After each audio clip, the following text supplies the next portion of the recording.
Hola, ¿qué tal alumnos? Quisiera felicitarlos por el compromiso en participar en las clases virtuales. Como muestra de ello, la mayoría entregó su ficha de trabajo de forma puntual y responsable. El día de hoy vamos a desarrollar uno de los temas más interesantes de los seres vivos, el reino Plantae. Las plantas y los animales alcanzaron la máxima escala evolutiva debido a que se adaptaron ante ambientes adversos. Ellos encontraron la mejor estrategia de supervivencia, generando una serie de estructuras a partir de la reproducción sexual. Por ello, la reproducción sexual es uno de los factores importantes como medio de adaptación ante un ambiente adverso. Pero, ¿qué características generales presentan las plantas? Las plantas presentan ciertas características importantes, pero antes de ello vamos a empezar a hablar un poco de su clasificación, la forma como se han originado las plantas. Se estima que las plantas se originaron hace 700 millones de años aproximadamente. Estas plantas se originaron de un grupo de las algas denominada algas verdes o clorofitas. Las algas verdes o clorofitas, que son organismos acuáticos, en algún momento alcanzaron la superficie terrestre, ¿no? Y empezaron a generar adaptaciones que les permitió sobrevivir ante un ambiente aéreo. Estos organismos acuáticos se estaban adaptando a un ambiente aéreo.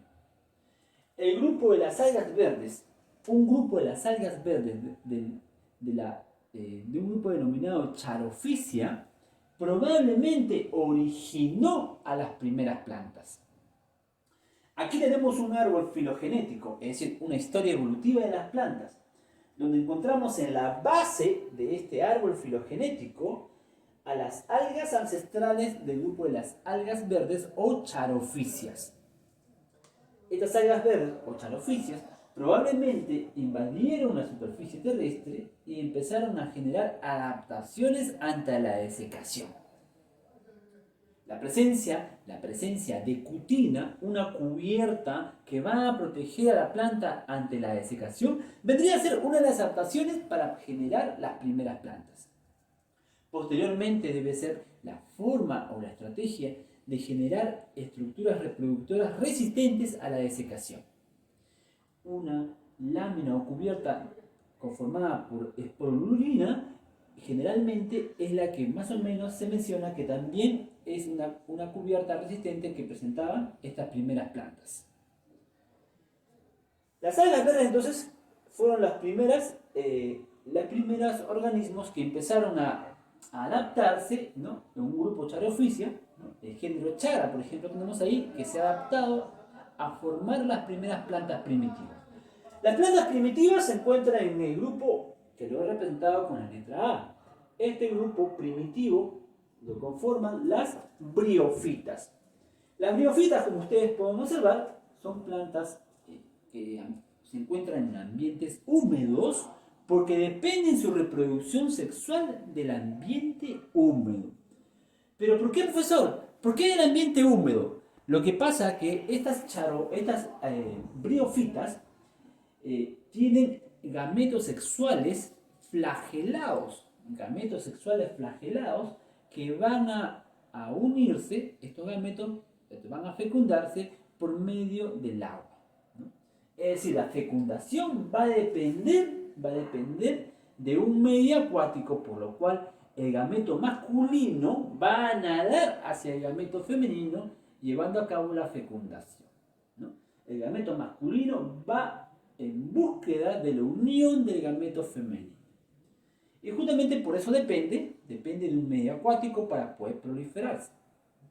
Aquí tenemos, por ejemplo, a varios grupos. Tenemos principalmente en las briófitas a 3 grupos. La especie representativa son los musgos, que se adaptan mucho más a ambientes adversos. Ellos pueden resistir a la desecación, los musgos. Los musgos vendrían a ser un grupo de ellos, pero también tenemos a los antoceros, ¿no? musgos en forma de cuerno. También tenemos a las hepáticas, que es otro grupo de estas plantas, ¿no?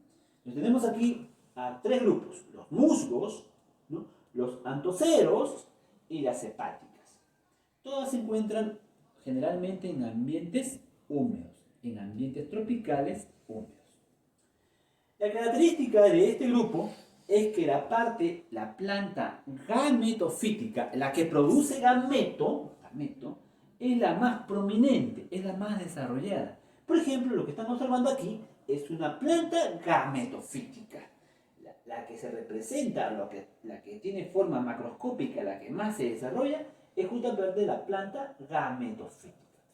Esta planta gametofítica en algún momento va a formar la planta esporofítica, que es la de acá, ¿no? Cuando esta planta gametofítica, por medio de la reproducción sexual, ¿no?, se unen los gametos en el gametofito hembra, se forma la planta esporofítica. A ver, de nuevo. La planta gametofítica es la parte más representativa de este grupo, ¿no? La parte desarrollada es la planta gametofítica, que es lo que estoy resaltando en estos momentos. Cuando esta planta gametofítica se reproduce por vía sexual, forma la parte esporofítica, que es la de arriba. Como ustedes pueden observar, la parte esporofítica depende de la gametofítica, ¿no? La parte esporofítica es reducida y depende en su fijación y en su nutrición de la gametofítica, ¿no? Esa es una representación más o menos de lo que consiste justamente en la característica de las briófitas. Entonces, la gametofítica es la desarrollada y la esporofítica es la menos desarrollada. Estas plantas son plantas que no presentan tejidos conductores. Son plantas que no presentan tejidos conductores. Algunos científicos han denominado a este grupo de plantas como criptógamas. Las criptógamas son plantas que no presentan tejidos conductores. El resto de plantas se denominan fanerógamas, que son aquellas que sí presentan tejidos conductores. Entonces, el primer grupo, que es la letra A, corresponde a las plantas sin tejidos conductores, sin conducto que transporta sus sustancias. Entonces, ¿de qué forma se trasladan sus sustancias? Se trasladan por medio de poros, ¿no? Y algunas briófitas tienen tejidos conductores, pero no tan complejos como lo que tienen los plantas superiores, ¿no?, o las fanerógamas. Entonces, esta es una representación justamente de una briófita. Posteriormente, la presencia de tejidos conductores, como pueden observar aquí, ¿no?, esta es una rama, la presencia de tejidos conductores va a generar las primeras plantas con tejidos conductores. A este grupo se denomina pteridófitas. Y acá hay 4 grupos representativos. Estamos hablando ya de la época del Carbonífero, ¿no?, cuando estas plantas proliferaron en sus grandes cantidades. A ver, otro dato importante que no les mencioné es que las briófitas se originaron hace aproximadamente 400 millones de años. Y por ahí nada más se generaron las pteridófitas, también hace 400 millones de años. Estas dos se generaron casi al mismo tiempo, ¿no?, hace 400 o 350 millones de años. Hace 400 millones de años se generaron las briófitas y aproximadamente hace 350 millones de años se generaron las pteridófitas.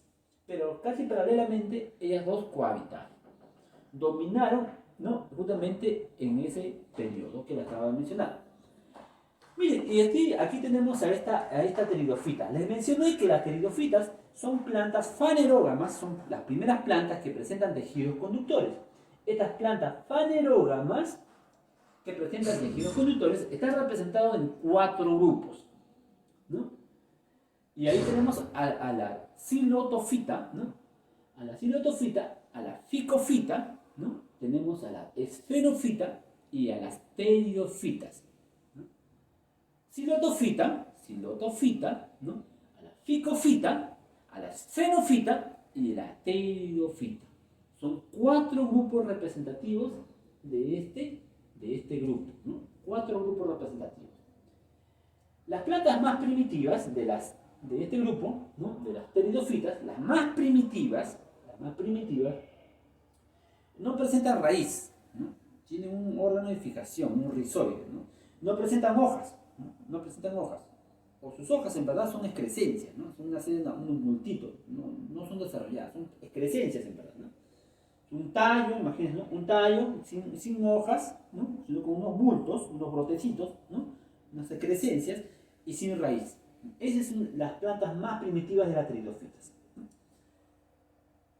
Las ficofitas sí presentan hojas, pero sus hojas son pequeñas, por eso se llaman micrófilos. Los micrófilos son pequeñitos, son hojas rastreras, ¿no? Las ficofitas, ¿no? Ahí tenemos, por ejemplo, el género Izoetes, tenemos el género Izoetes y tenemos varios grupos, ¿no? Selagineras, por ejemplo, también el género Selaginera, ¿no? Y las ficofitas también, ¿no? Entonces, estas plantas que le acabo de mencionar, el siguiente grupo, son plantas que sí presentan hojas pequeñas, ¿no? Pero sus tallos no están desarrollados. Ni sus hojas ni sus tallos desarrollados. Pero sí presentan raíz, tallo y hojitas. Pero las hojas son pequeñas. Tanto el grupo de acá como el grupo de acá presentan esporas, ¿no? No se olviden, estas dos presentan esporas, ¿ya? Por eso algunos científicos lo han denominado, ¿no? Las esporofitas. ¿Por qué esporofitas? Porque fueron esporas. A diferencia de las demás que voy a mencionar que tienen otro nombre, ¿ya? Esporofitas. Le decía entonces el segundo grupo, ¿cómo se llama? ¿Cómo se llama? La psicofita. Las psicofitas, estamos las psicofitas, habíamos mencionado, ¿no? En las psicofitas, aceraginelas y zoetes, ¿no? Hay otro grupo denominada las equisenofitas, ¿no? Las equisenofitas, ¿no? Son las esfenofitas, perdón, las esfenofitas, ahí tenemos a los equisetum, ¿no? O cola de caballo. Las esfenofitas sí presentan raíz, tallo también, pero su tallo es hueco, es como una caña, ¿no? Es como una caña, ¿no? Estamos hablando de este grupo, ¿no? Las colas de caballo, equisetum, conforman el grupo las esfenofitas, ¿no? Ellas presentan un tallo hueco, ¿no? Y sus hojas pequeñas también, ¿no? En cambio, esta planta que observan aquí corresponde ya al grupo de las pteridofitas, a las propiamente pteridofitas, ¿no? Es el grupo representativo, ¿no? Estas plantas presentan una raíz, un tallo horizontal llamado rizoma y una hoja larga y prominente que se denomina fronde. Estas plantas son las más evolucionadas de todas las que acabo de mencionar, ¿no? La silotofita, ¿no? De las ficofitas, de las esfenofitas, y estas son las pteridofitas, que son las más evolucionadas de todas las plantas. Estas plantas tienen una hoja prominente llamada fronde. Tienen numerosas divisiones, ¿no? O pinnas, ¿no?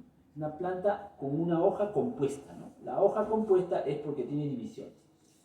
Como ustedes pueden observar, estas plantas se adaptaron a ambientes húmedos. Todas estas se adaptan a ambientes húmedos. Como podemos observar aquí, está inundado porque está en ambientes húmedos. En ese lugar prolifera.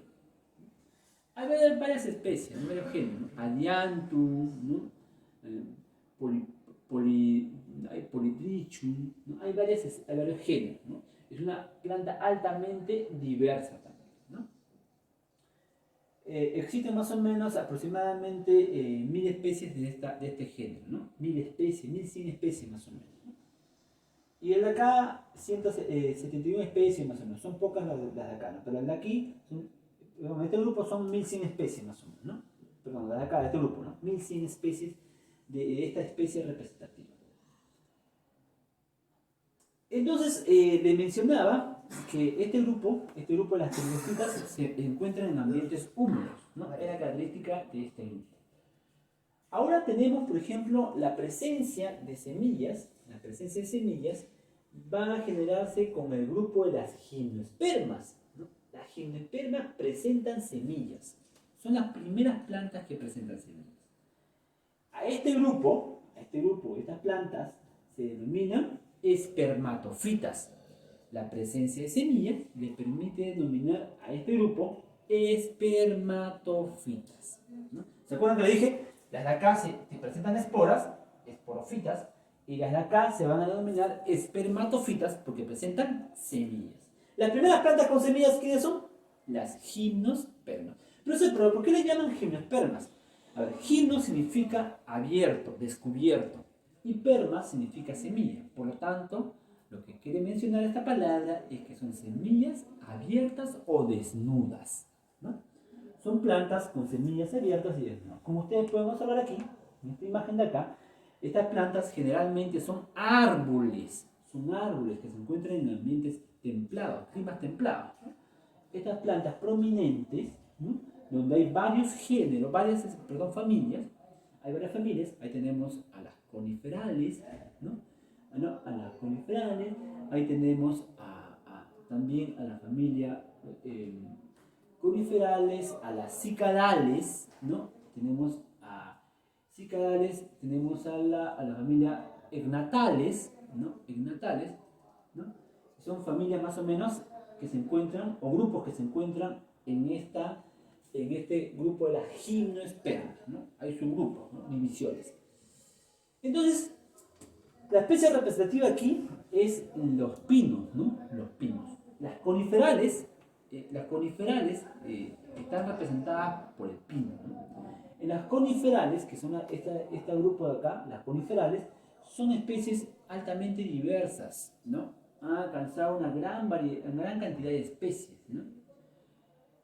Ahí tenemos al pino, ahí dibujado hay un pino, que son especies muy altas, pueden alcanzar hasta 100 metros de longitud, ¿no? Son también las especies más, son las especies más longevas, ¿no?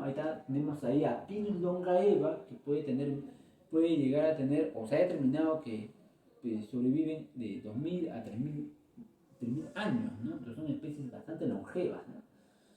¿Cuál es la característica de esta gimnosperma, aparte de las semillas descubiertas? Es que su órgano o sus estructuras reproductoras forman un cono, ¿no? Como pueden observar en la imagen. Este es un cono, ¿no?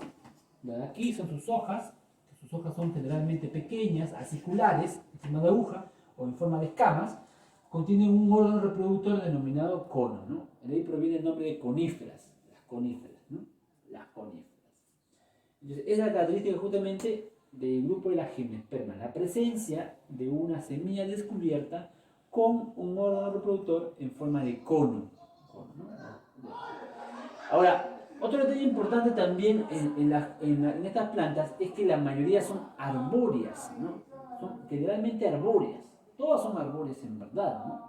En este grupo de las gimnospermas. Y en la última escala evolutiva encontramos a las plantas que presentan flores y frutos, ¿no?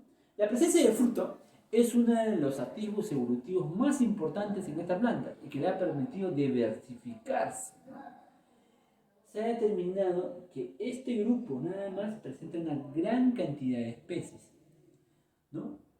250.000 especies encontramos en las angiospermas. Casi la mayoría de especies se encuentran en este grupo, en las angiospermas.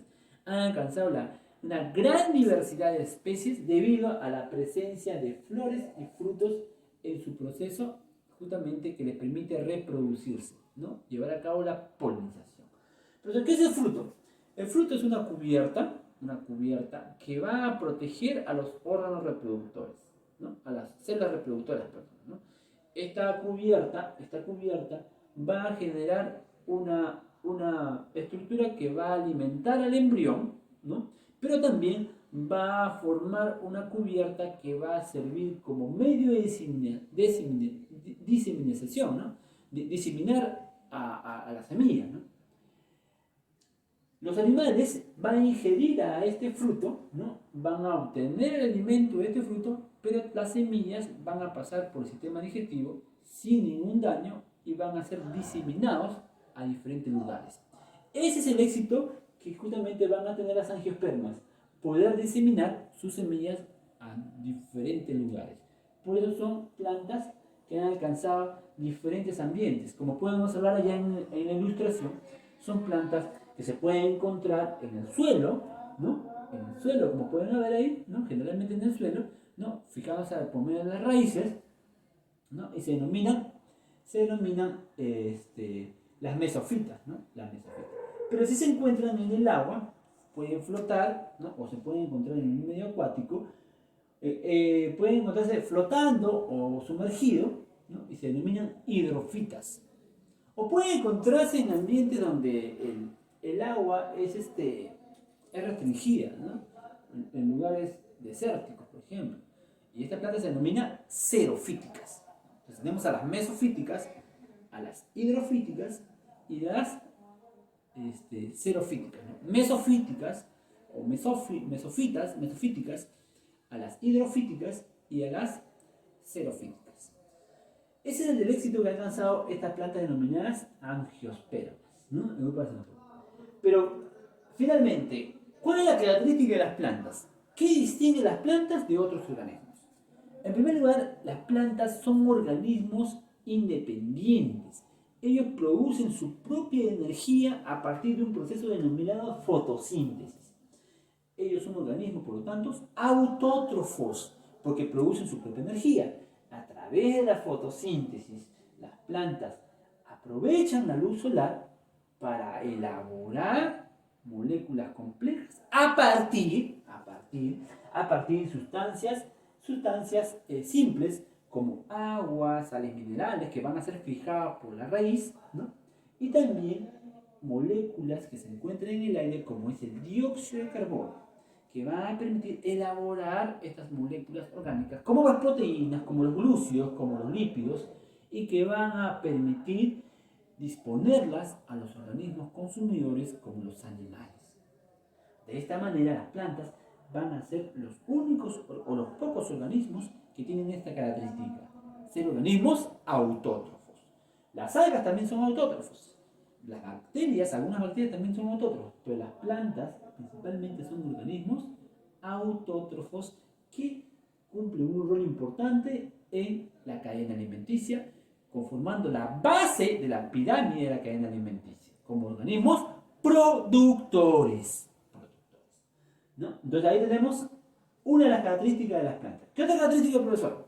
Si ustedes han observado el cuerpo de una planta, es duro, es rígido, el tallo, las ramas son duras o rígidas generalmente, ¿no? Excepto las plantas herbáceas que son buenas, pero generalmente el cuerpo de una planta es duro. ¿A qué se debe? Se debe a que sus células presentan una envoltura externa denominada pared celular, que le permite proteger a la célula de la ruptura de la membrana, porque el agua ejerce una presión sobre la membrana y puede romperlo. Esa envoltura externa denominada pared celular va a proteger, pero también va a dar dureza a la planta, ¿no? Entonces, ese es otro dato importante, la presencia de la pared celular en las plantas. Entonces, esas dos características son importantes, pero también hay que enfatizar que la pared celular de las plantas está conformada de celulosa, a diferencia de la pared celular de los hongos, que está formada de quitina, a diferencia de la pared celular de las bacterias, que está conformada de peptidoglucano. La pared celular de la planta está conformada de celulosa. También otra característica es que estos organismos son organismos complejos, mucho más complejos debido a que presentan muchas células, millones de células. Son organismos multicelulares y eucarióticos porque presentan un núcleo definido. Sus células presentan un núcleo definido, al igual que los animales, al igual que los hongos, al igual que los protozoarios. Son organismos pluricelulares eucarióticos. Esas son las características más resaltantes de las plantas. Las plantas no se mueven con los animales, las plantas elaboran su propio organismo, su propio alimento para poder subsistir y para poder disponerlo para otros organismos. Las plantas son organismos espectaculares que cumplen un rol importante en la atmósfera porque también producen oxígeno como producto de la fotosíntesis. Ese oxígeno va también a estar disponible para los consumidores como los animales, que son organismos aeróbicos que necesitan oxígeno en la respiración. En conclusión, las plantas son importantes para nosotros. Muy bien, jóvenes, hemos culminado con la clase de reino plantario. Esperemos que les haya gustado. Hasta una próxima oportunidad. Chau, chau, cuídense.